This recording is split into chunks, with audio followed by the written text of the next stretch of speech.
speaker is going to be Ana Blasco-Salvat. She was born in Barcelona. She has an MBA. She has a strong international business background and more than 18 years in the cosmetic sector. She's a highly sought-after trend expert and industry guru. She was Senior Vice President of Marketing for Art Deco Cosmetics since 2001.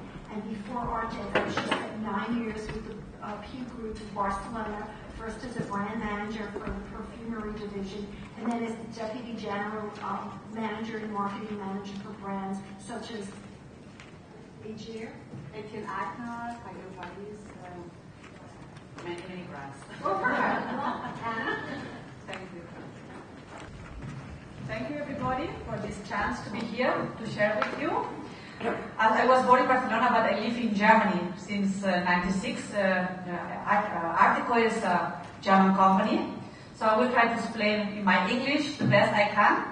But I want to share you the secret of our success. First of all, I want to talk about facts, because I want to show you the market full position we have in Germany. With Artico, I want to show you some numbers to show you how strong our brand is. And then I will share with you the secret of our success, how we do it. So, first of all, German market, you can imagine, is in absolute numbers the #1 market in Europe. In relative numbers, it's the second one because the consumption per capita is higher in France. But nevertheless, it's a big market, it's a strong market. And with Artico, we are selling more than all selective brands. So, this is the left side, you will see, this is the complete market. The small cake is the selective market. We are only in selective market, and we are having in the selective market, this is the white cake, 18% of market share.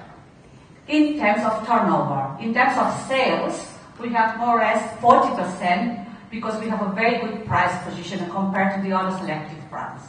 So very interesting to see. I want to show you that we are really very strong in Germany. So you see Artico with 18% market share in turnover last year. You see Lancôme. I don't want to talk about the other ones. I respect the competition, but we want to concentrate on the story of Artico. But you see Lancôme, Chanel, Clinique, Dior. So really very, very strong numbers. All multinationals are coming to Germany and saying, wow, how do you manage that? And today I'm going to explain you how we manage. Also some categories. This is a market retail information, market share information coming from Beauty Alliance. This is a chain in Spain, it's an association, it's not a chain, taking all private selective perfumeries. And about 300 perfumeries, selective perfumeries in Germany. They are really smaller if you compare to US perfumeries, but nevertheless they are the big selective perfumeries in Germany. And you see the numbers of units, for instance, in these 300 perfumeries. In 2010, they were selling 1.5 units, and we were selling 548, so more than 30% of the industry last year. In some categories like eye makeup, this is our core business, we are selling more than 50%. So we are selling from 337,185 are from us. So we are selling the half of the market is sell-through. This is amazing. And the same for nail lacquer, more or less is 50%. So I don't want to impress you more, but I can tell you that I can explain you why we are the #1, and I think now you have seen the facts, so let's talk to how we do it. The inspirations we have in the way we do business are coming from very, very, very, very ancient years. So, I want to explain you the story. It's a Greek story, the story of the labyrinth. Probably you have heard about that. In the old Greece area, it was Theseus. Theseus, he was the founder of Athens, and he wanted to marry Ariane. And for getting married Ariane, she had to win against the Minotaur. And the Minotaur, it was a mixture between a bull and a man, and he was eating people. And it was very, very, very aggressive and very, very dangerous. And this Minotaur was in the labyrinth. And then Ariane said, okay, if you kill the Minotaur, you can get married me. And Theseus, he was so in love with her, he said, okay, I want to manage that. And they discover how to do it. It was very easy. They took a ball of thread and he put dust in the labyrinth, and he was walking in this labyrinth, and he could find a minotaur, kill the minotaur, and go outside in a very fast way. And this is the key thing. The ancient Greeks told us, because this labyrinth is the market, becoming always more and more complicated, more and more saturated, more and more difficulties. And the red thread, or the red line, I call it the red line, this is the brand.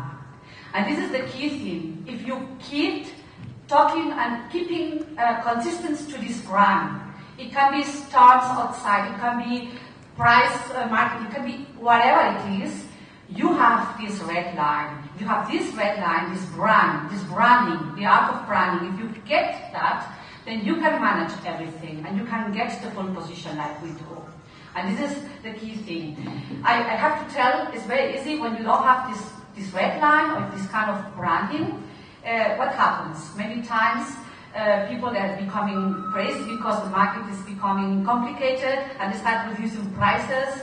This is terrible. Reducing prices is the worst thing you can do. It's like if you go to the cinema and people on the first file, they are standing up and everybody is standing up. At the end, it's very, very uncomfortable. Nobody has won and everything is worse. So making price marketing is the worst thing you can do with a brand for the future. You can get results in a short time, but you are going to cut the red line. And it's very important. It was research in Germany, in Europe, and they were asking 500 big companies in all sectors, and they were asking the companies, what do you think? Is this branding is very important for a company? Everybody, 80%, yes, of course. But this is a responsibility of the management, of the boss. It's not for everybody. This is a big mistake. Branding should be from the top up to the up. So everyone working in a company has to understand what this brand is looking for, where we come from, where we go, and be consistent on that and live it. And this is very important to communicate to all sectors, all lines in the company. Very important also to focus in the target group. So we are very glad that we are working always with the same target group, and it's really the 21st century women, because this is women is quite bright, because between 13 to 40 years old, and looking for the latest innovations, looking for quality, but with a value for money, not spending a fortune. And I don't like to talk them about, I don't want to call them smart shoppers, because it means that the other are idiots. I mean, everybody, what is value for you, for me, for the other one. But these people, they are prosumers, professional consumers. The attitude of these women is they know what they want, and they are sharing all these information with all people through internet, and they are reading a lot, and they are very, very demanding about quality. But they know they don't need to spend a fortune on that. Okay? And the women, they want something else. They want to have diversity and individuality. This is very important. And I think the women here understand me very well, because all women in the world, from China to Africa to Europe to US, we want to feel special and we want to feel individual. Okay, the brand vision of article, summarize. First of all, this pole position in the selective market is always very important. You have to know where you want to be and stay there, even if the market is moving in another direction. In Germany, the mass market is moving very well. But we don't want to be in the mass market. It's not our business. We want to be the link between mass market and selective. The link is always more difficult. The selective brands, the luxury brands, they are always much more expensive. The cheapest brands, the mass market brands, are always cheaper and cheaper, and the gap is bigger. And the end customer is a little bit disturbed and confused. So we have to fill up this gap. So it's a big chance for these companies being in the middle. But we want to play in the selective market. We want to give the same quality like Chanel and Dior offers, but with an affordable price. And this is make us so strong. Then we have an individual system. I will show you with a refillable system. Then we have, of course, this value for money, quality, quality, quality. It does not matter how much it costs. We want to have the prestige quality. And this link. And one of the things which makes Artico so special is the range of the products. I will explain you. We start the business where the other people, other companies, they finish the business. We do only around 30% of our business with basic collections. This is a must-have collection. All color cosmetics, they have to have it.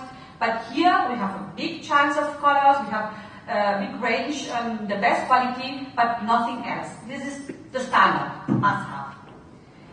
Then we have the refillable products. This is the core of our collection, around 22% of our business. And this is a system which is very smart, because the women, she can buy boxes, duos, trios, quattros, magnums, different sizes, and they can fill up with magnetic eyeshadows. And it's very important. You buy a set, you go home, and you use 1, 2 colors. You finish the colors, you throw away this set, and you are frustrated. You're throwing away things you are paying for. So for this system, you can do it according to your pocket, according to your taste, according to what you want. So it's individual. You decide what you want to have. And also, because this is not all enough, we were also making these boxes with limited designs. I'll show you afterwards an example we did with Romero Brito. We are working with artists, we are working with designers, because I think you cannot be in the cosmetic business with a passion for art. And we are art deco, so we have to be consistent with the message of the brand. Then we have special products. These are where they call it as the pinch of the niches. So the niches, please don't forget niches. They are also very important. For many, many important brands, the niches are not important. They are not giving a lot of money. But if you are dominating these niches, you are getting 100% market share in those niches. You are getting loyalty. For instance, we have an invisible lip liner. So it's very hard for many women to find a lip liner which fits to all lipsticks you have, all gloss you have. We developed an invisible lip liner. So it means in the perfumeries in Germany, all people they were buying any lip product, they had to buy this product. And this is only from Artico. So we are creating also loyalty. The women are very loyal, but not in color cosmetics. If tomorrow someone is, an actress is wearing a beautiful red, they will change with no problem. But with these special products like eyeshadow base, camouflage, we have a lot of products we are giving to the perfumery the possibility to create this kind of loyalty and this kind of additional value, complementary sales. And this is very important. Then of course we have also other important products like Mineral, inspired by America, because this is very important. We have created, very important, a good brand drives the market. It's not the brand has to ask. I accept there are many, many researchers, they are very important to be sure you are not creating or making a mistake. But I think the brand should not ask too much. The brand has to drive, has to create segments, has to create markets. And this is the demonstrations. We have created 2 season markets in Germany. One in springtime with the bronzing collection. It's about 6-8% of sales. And one in holiday season with the glamour collection. And this is, again, a good brand is able to make those things. Then we have also skincare and nail care. Why? There are 2 reasons. Why? One reason is to get the critical mass we need in some Asian markets. In Asia, you know, color cosmetics is not so strong. So if you have contours, you need to have sales. If you need sales, you need to have skincare. But the second thing is because of the global beauty concept. So a woman wants to think today, everything is connected. So you don't have to think, I have a face, I have legs, I have a body, everything is connected. So color cosmetics and skincare is the best connection, is the best complementary set. So 100% uniqueness and individuality. And this is very important. Some years ago, there was starting this big crisis in Germany, and we were making a panel to all women going to the perfumery, to the private luxury perfumery. And we were asking the women, what do you expect when you go to the perfumery compared to the drugstores or all this? And they said, we expect 2 things. We expect exclusivity, so we want to have these nice names coming from these nice designers, which are very, very expensive. We like this luxury environment. But the second thing, we want to have individuality. When I was learning marketing in my time, many years ago, they were talking about, oh, you have to be different, you have to be different. Today, it's not enough to be different. You have to be unique. So you have to bring your line in a special environment where nobody is going to compare to you. And then you don't need more price marketing. You can be alone and grow your brand as far as you want. Of course, there is limitations because brands, they are like personalities. So brands, they have also limitations. You cannot expect to stand and strict a brand so much until you lose what you want to be. So always consistent in the message you are giving. So the art of branding, article, the art of branding. So the difference between good and extraordinary, the difference between different and unique, and this is you have to live every day. And of course, you have to be visionary, very important, to think where I want to be in 5 years, where should be my brand in 10 years. You have to dream, you have to have visions for the future. And that's why we are now able to develop the brand as a lifestyle concept, because everything is connected to fashion and color cosmetics more than ever. And we have, for instance, given the license of article to a Pell group for licensing of glasses and sunglasses. And now we are launching in September a fashion jewelry. We are making all campaigns, and all women were asking, where can I find these beautiful earrings, these beautiful bracelets? And we said, okay, we're going to give it to you. We're going to create that.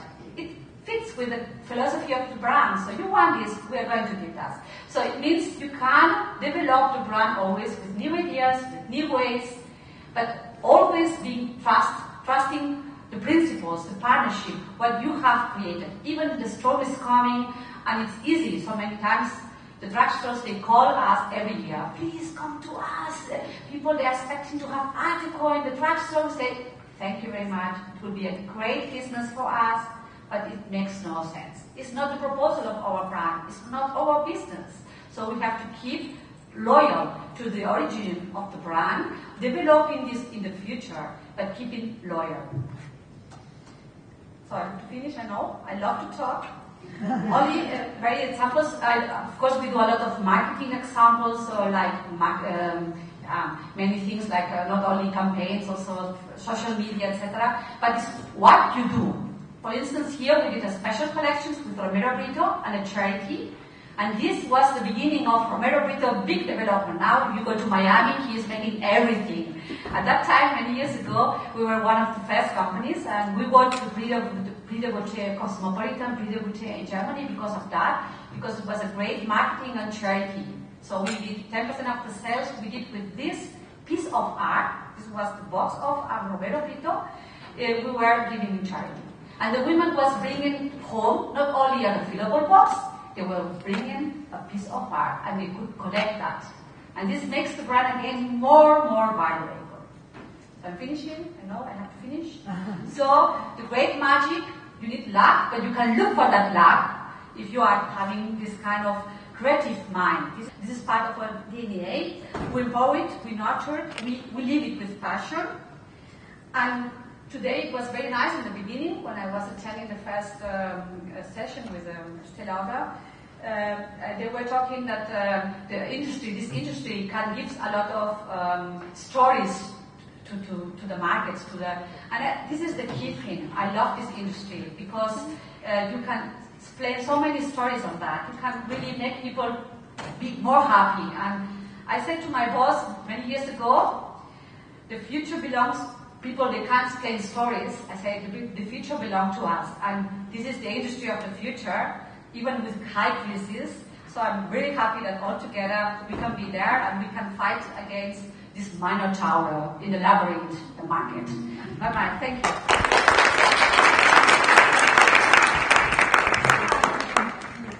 Thank you, Anna. That was great. Sorry I had to kind of move you along a little.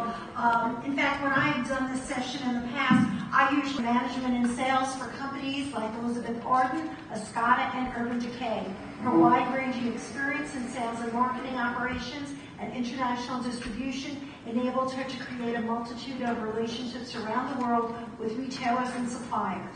These relationships brought her to the UK back in 2004, where she met the creative team in of what is now known as Mamma Mia Skincare. Mamma Mia, right? Mia Skincare. Okay, Jill. Very happy to be here with you guys today and to tell you a little bit about our journey at Mamma Mia and how we built our business from scratch.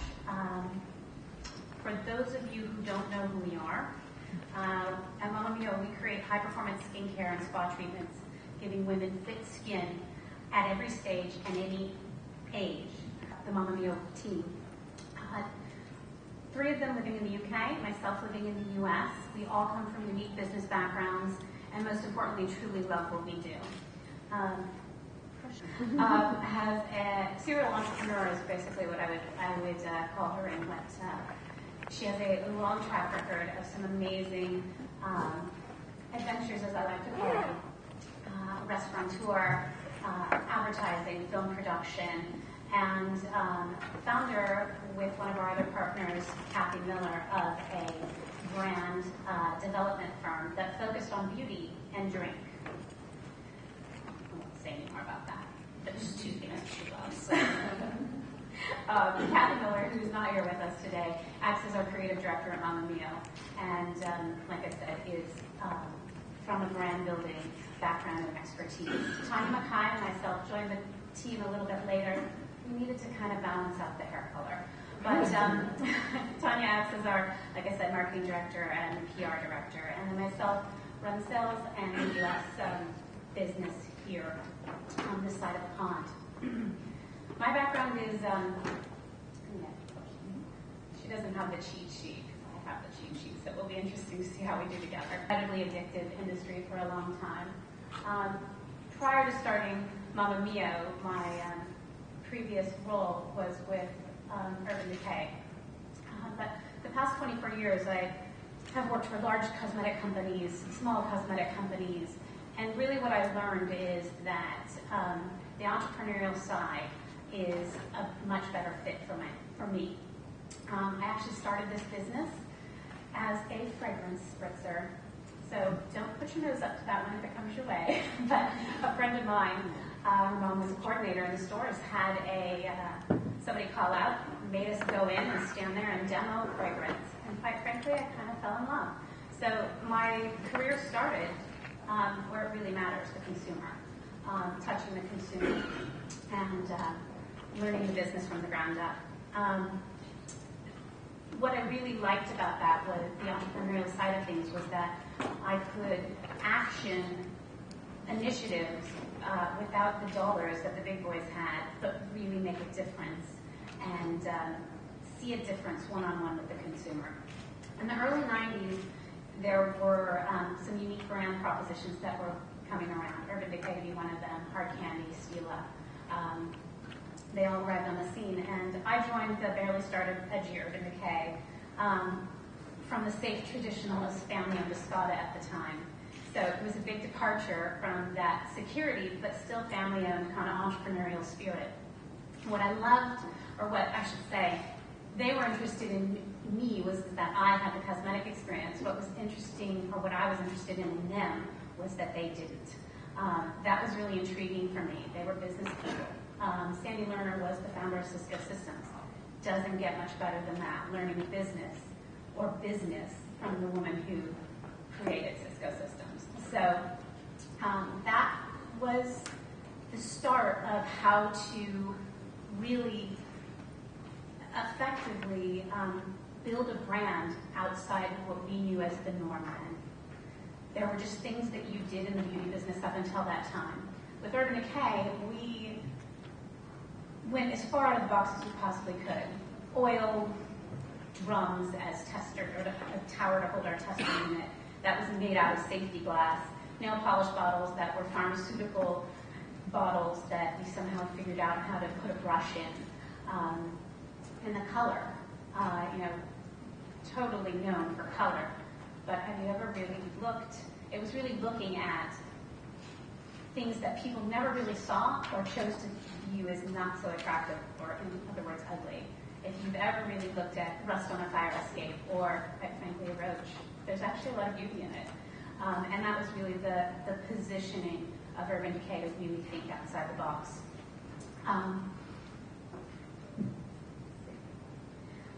I've had the opportunity to work with a lot of brands who have been incredibly successful and a lot of brands who haven't. They didn't make it, or they decided that the work was just too hard. What I have learned is that sometimes the things you learn the most from are the things that aren't necessarily comfortable.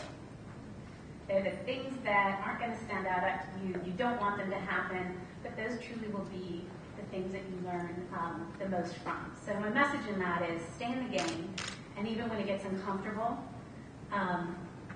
just stick it out. Remember, if it was easy, everyone would be doing it, and I think that's something that you should always take to heart. Number one goal. We've built our business at Mama Mio in a totally different way. We're small, but we're very, very ambitious. We don't report to a bank or a board. We can run our business the way we want to run our business and focus on the things that are really important to us. Our number one goal is to be the most recommended skincare brand in the world.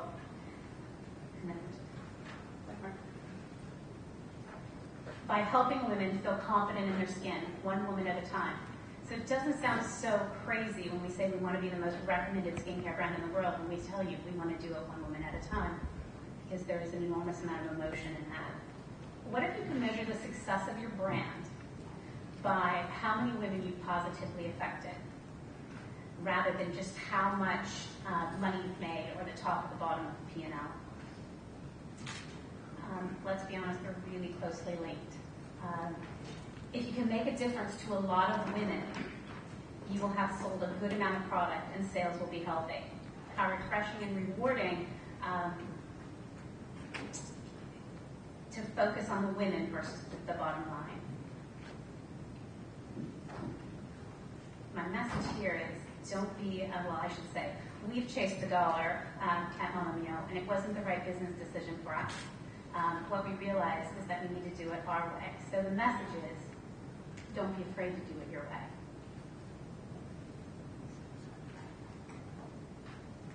We launched the brand in 2005. We're in 1,500 stores and 5-star resort spas in 8 countries with a very high percentage of online business. We do 30% of our business in our online store, which is the gateway to our consumer in terms of talking and communicating with her. All right, so starting from scratch isn't easy, but against all the odds, we have built that brand, like I said, that was in those 8 countries, 1,500 stores and 5-star resorts. So you're ready to jump in and start your own brand. There's a few important things that I think that you need to ask yourself. One is, how you compete, who do you compete with, and how do you action your brand in the field? How do you stand out? What's your point of difference? How do you spread the word? How do you get it out there? How do people hear about you? How do you build demand? And most importantly, how do you build loyalty? Many of you will focus on creating a product. Probably many of you in this room have created a product. What the component looks like, what the box looks like, what your artwork's going to be. We kind of call that the fun part of the business, but it's only 1/3 of a successful brand. So you've created the product, and what do you do next? And I'm sure in that product you've actually really done a lot of research on the ingredients that are going to go into it, and the long list of copy that needs to go on the outside of it. But the actual product many times is the last kind of thing to further develop. And that sounds a little funny, but I think it will make sense after my next point. I've seen brands spend an enormous amount of money, build beautiful products, beautiful packaging, and absolutely not know what to do with it. So let's have a look at what ingredients that you need to actually develop your product, not just the stuff that goes inside the product itself, or basically the ingredients to build a brand. 3 of them to be exact, 3 different ingredients. Your business ingredients, which is the foundation and the mechanics of your brand. What does that mean? It's your foundation. It means that it enables you to actually get to a point where you could actually distribute and sell your brand. Top of that list, sad but true, is money. It's important. You need to know where you're going to get it. You need to know how to find it. A business plan, huge. Whether you get it right, whether it's exactly what it's supposed to be, a business plan is critical. A good team, sales, marketing, finance, doesn't mean they have to be employees, but you need to find and surround yourself with a good team. And I highly recommend advisors. Find yourself some really good advisors. They may change, but definitely find those advisors. The second group of ingredients, they're the most important. They are your brand ingredients. They're going to be your position, and it's critical that your position be unique and as ownable as you can make it. I think you heard Anna speak of that. You have to have a point of difference, but you have to own that point of difference. We have a lot of lip gloss out there. So just know that when you are creating your brand position and what makes your brand what it is, it needs to be unique and ownable. It's what your brand stands for, which is huge. Your third list of ingredients, they are dictated by your second group, your brand message, or your brand ingredients, your brand message, who you are. So when I said you might have already started developing a product, if you haven't done that second group of ingredients, you're not going to know if they actually mesh, and they need to mesh. So that's why you might have an idea, you may start on the idea, but you really need to make sure that what your brand stands for, that ownable proposition, is taken care of and tidied up with a little bow, quite frankly, before you finish your product. They have to work together. So this is the most straightforward part of the whole business, but it's also the most challenging because in this day and age, you can't put out a bad product. In fact, you have to put out a superb and excellent product. And I think that if you try to do otherwise, you won't be too successful. So it needs to be great. Good product isn't enough, but great product will take you to the next level. Of all three of our ingredient lists, the most important, I think, is the brand ingredients. It really is going to take you down the path, and it's a very similar analogy. The string, the red string, it's your path, it's your guide, for lack of a better way of putting it. If you can get the brand list right, the ones that the customer will clearly understand, you're definitely on the right path. Okay, we believe at Mama Mio, we deal primarily with women. So for all of you guys developing a men's brand, I'm just going to speak to women right now, but you have to do the same thing with the men's side of the business. But we believe there's two very distinct sides of business. A very technical side, very thinking like a man, and a very emotional side, intrinsically female, excuse me. If you really want to create a long-term business, you need to engage the customer. You need to evoke emotion. And that's something to think about. So I'm telling you, there's nuts and bolts in terms of that list of ingredients of getting your brand out there, but there's also a huge piece of the puzzle that you need to fill in with creating an emotional bond with your client and your customer. So make sure that you definitely focus on an emotional connection with your customer when you're building your brand. This is the type of emotion that makes our whole Mama Mio team feel incredibly proud about what we do. In the past 5 years, we've created a set of guidelines for ourselves. There's 7 rules, and they are our guide to how we think and how we look at our business and how the things we ask ourselves when we're looking at a project or a new product, etc.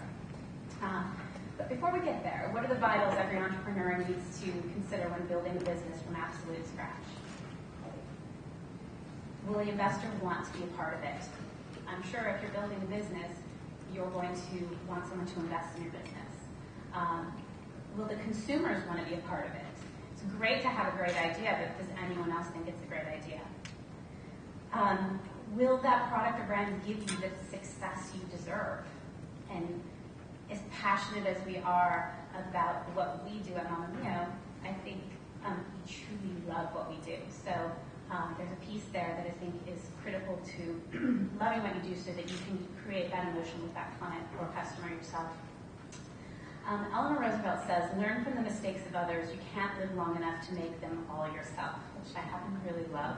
And I've been very fortunate to have a lot of people share their experiences with me, and very grateful for a lot of the insight that I've achieved on their mistakes, so that I can kind of circumvent those and really have learned from their experience without having to personally experience it.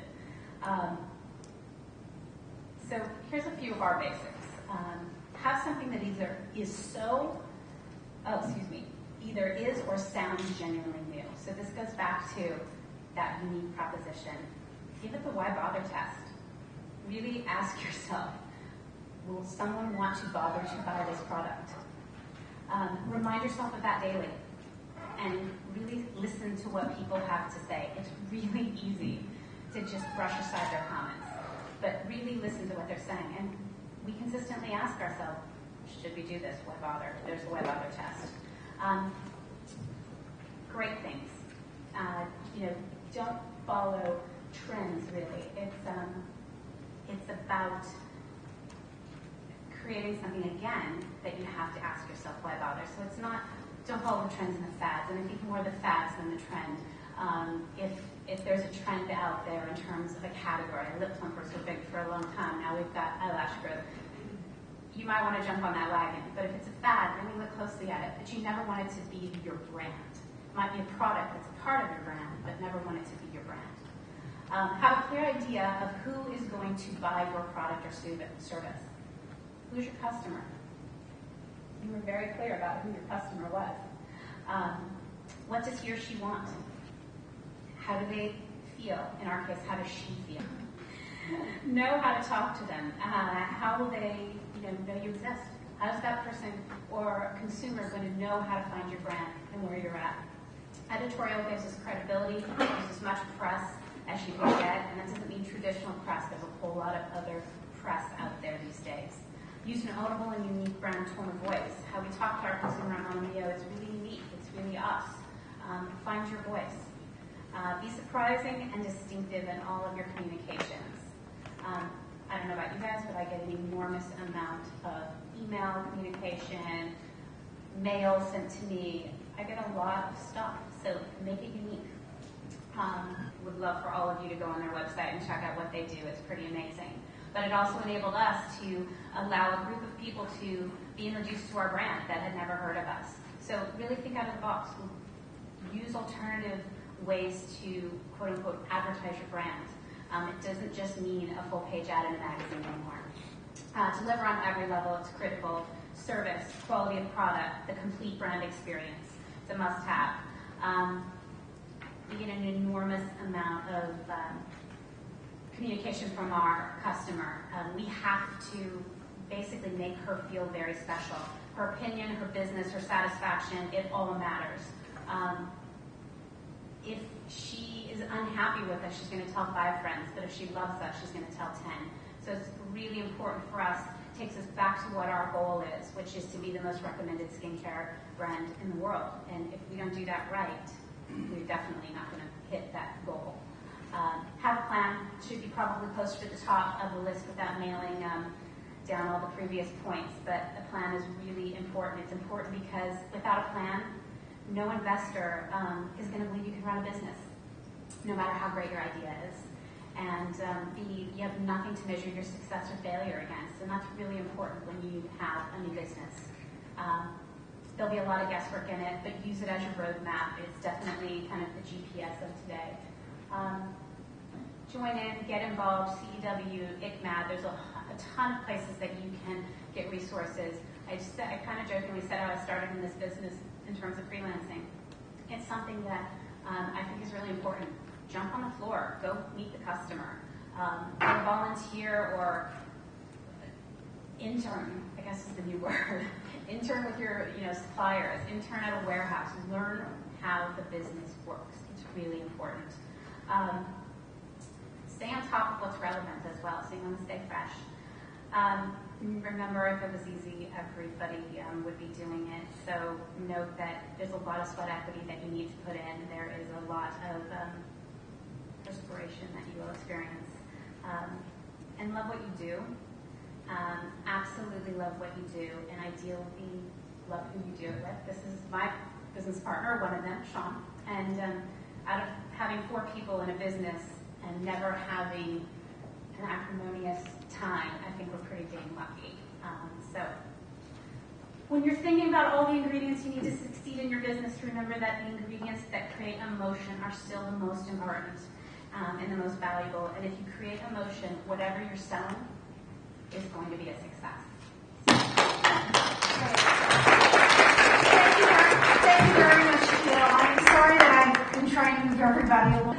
All right, the very beginning of this brand building journey, and I'm here to share with you how we are going to build a very successful beauty brand compared to those speakers earlier who have actually done it. We've been So one of the things I just want to talk about is what is a brand anyway. And to me, a brand is not a logo, it's not a number, it's not an assortment of products, and it's definitely not celebrities who wear your products. When I talk about a brand, I mean an inspiring relationship. It's a meaningful us. I think that is today's definition of a brand. It's about love. It's about community connection. In my company, when we talk about how we want people to experience julep, we use the word beloved. How do we inspire love? How do we get there? And that is the ultimate goal. So through the top 10 rules for building a beloved beauty brand. So the first thing, rule number 1, is you have to know who you are and why you do what you do every day. And self-awareness, especially today, is really critical. Communication and authenticity is more important than ever before with all the different touch points, with social media, with advertising, with all of the different ways that you communicate to your consumer. Having absolute consistency is critical. So, and that just starts, it's a people thing. It starts with you knowing that every day, every morning, and then sharing that with your team. So for us, this is who we are. We believe in the power of connection, how together we resonate, how we inspire each other to be the best versions of ourselves. We're a community of women celebrating other women in unison, and that is our definition of beauty. We have 4 parlors in Seattle. We've done over 200,000 manicures and pedicures. We touch women every day, literally, physically. And that's how we've developed our innovative line of treatments and runway colors. It's all the details that go into the experience that have created who we are. It's interesting listening to the other speakers today because in many ways we were a brand before we were products. We were an experience, we were an aspiration in a community, and then we built products because that's what our community wanted. So that goes to rule number 2. A brand is a two-way conversation. It's a two-way relationship. It's not what you put out, but it's also listening back. And especially today, there's lots of ways for consumers to drive decisions for you that are key to the way you grow. So for us, it was listening to our consumers about what problems they had with their hands and feet that they wanted us to solve. So a lot of women have issues with dry, dull hands, for example, and they think that they just should put heavier and heavier lotion on it. Well, we realized that it's about exfoliation. So we developed a facial for hands, glycolic hand scrub, that really addresses that problem. Women's nails peak at age 20. After 20, your nails grow slower and slower. By 40, they're growing half as quickly, which means that they are exposed to twice as much water damage. And dry, brittle nails are a big issue that women were telling us about. So we developed a peptide-based nail growth revitalizing serum. And then certainly in our community, the conversation around color and seasonal color, what's hot on the runway. We have a great relationship with Trina Turk, a designer who grew up in Seattle, and curating color and making sense of that for women so they can share it is a really big part of who we are. So it's really about solving problems, and we've developed a whole line of products that address women's issues around their hands and feet. So rule number 3, create something that your consumers will be excited to share. So for us, sharing is really the critical path for brand building. This is really the essential ingredient. I think advertising is dead. that really you need to make everybody an affiliate. So it's about how do you take everyone and give them incentives, referrals, whatever it is to share the magic with other people. So that some of the fastest growing brands today, like Guilt, Rulala, Shoe Dazzle, they're growing primarily by referral. It's really sort of, and it's not just word of mouth buzz, right, which is great too. It's really incentivizing the referral. So it's whether you give gift certificates for your best referrers, but it's doubling down the rewards on loyal guests versus paying for advertising, or frankly even paying for retail. This is a really exciting time to be building a new brand. They're in decline, guys. They're not the ones who control the power anymore. It's the direct conversation in the community you can have with your consumers that's really where the power is. And all of these retailers are dealing with declining margins, declining revenue, and I think it's really an exciting time to be a new brand and reaching out directly to your consumers in a very engaging way. And so to me, a lot of people talk about sort of prestige brands and discounting. And I definitely agree that it's, you want to protect your brand and price points. But in today's world also, there's a difference between price discounts and knowing who your consumers are and reaching them and giving them the benefit instead of the retailer. So when you're disintermediating the middle person, and you are reaching out directly to pockets of people, be it by Guilt or Rulala or whatever the different mechanisms might be, or spot sales, day sales. I think that you can do a lot of that exciting brand building, excitement generating activity that is social because everybody wants to share those deals with each other in a way that is not harmful or detrimental to a brand. There's a difference between price discounting at the retail level and excitement-based, time-based programs. So I think that strong brands bring out the best in everybody, and the other two speakers touched on this as well. But your brand is your touchstone, and it is important to inspire everyone you touch. So we work with an amazing PR firm, and Tiffany from Allison & Partners is here. We work with amazing graphic designers, web agencies, and I think we get, I feel, more, and you can answer to this too, but I think we get more and better work from everybody we work with because we inspire them. We share with them our vision. We talk about sort of what we're about, and I think that enables us to literally economically stretch our dollars further, but also just get the very best work. I love working with graphic designers because I get and love our brand and give us such great work back. Rule number 5, be intimate. What that means is that there's never been a better time for intimacy. On Facebook today, sometimes we'll take a product, like a color, and we'll ask our Facebook fans what should we name it, and they come up with great stories. We named one of our summer colors Gloria because there was a woman who was going through breast cancer treatment, and her mother's name is Gloria, and she had come to our parlors and bought our products, and was coming after every chemo treatment to have a mani-pedi with her mom. And so it's just such an amazing, touching, uplifting story. And all of our Facebook fans engaged in that. And so it was this community effort, and we decided to name a product after her. Also on Facebook, we have an effort where we donate $1 out of every nail color we sell to organizations that support women. And we actually let our fans decide on Facebook. So these are actual decisions, right? When you involve people, do it for real. Don't do it for fake. Let them help you drive a decision because it'll be a better decision. Rule number 6, engage with your guests when, where, and how she wants. This is about all the different areas that today you can talk to them on Twitter, on our website. I have a blog. I feel like today people want to know the people behind the company. It's not enough to be a company and a brand. You also have to be transparent about who you are and what you care about. So I think for us, the only connect metaphor is really important. And it's also important to be consistent. So the way we celebrate women across our colors, all of our colors are named after women.